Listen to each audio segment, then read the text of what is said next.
কিভাবে দায়বদ্ধ হবে, ওলি আহাদ ছিলেন তার মধ্যে একেবারে সামনের সারির তিনি একজন।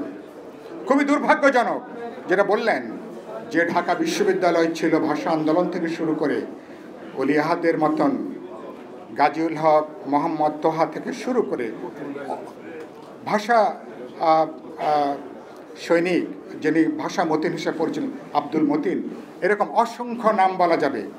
বাঙালি মুসলমানদের মধ্যে যারা, একটা খুব গুরুত্বপূর্ণ শব্দ, মানে এনক্রোচমেন্ট অফ দ্য অর্ডিনারি, সাধারণ মানুষরা হামাগুড়ি দিয়ে দিয়ে যখন একটা জাতিকে তৈরি করে, একটা জাতিরাষ্ট্র তৈরি করে, তাদের স্বপ্ন আকাঙ্ক্ষাকে যখন ধারণ করে, যে রাজনৈতিক নেতৃত্ব, যে আপসের নেতৃত্ব, যারা ব্যক্তির জন্য না, পরিবারের জন্য না, দেশের জন্য, গোটা প্রজন্ম থেকে প্রজন্মের জন্যে যারা বুক চিতিয়ে সামনে দাঁড়ান, ওলি আহাদ তার মধ্যে ছিলেন অন্যতম।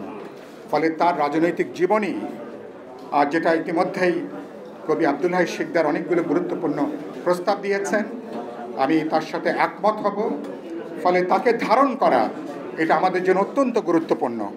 তার গুরুত্বপূর্ণ বই আমাদের এখানে জাতীয় রাজনীতি 1945 থেকে 1975, রাজনীতি মনস্ক সবার হাতে থাকা দরকার, দেখা দরকার, পড়া দরকার।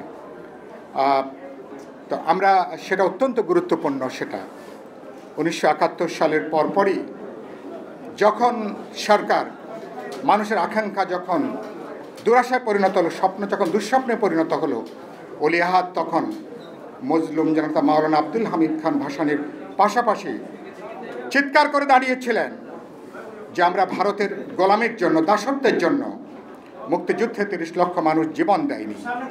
ফলে আমরা আমাদের স্বাধীনতা, অধিকার, মর্যাদা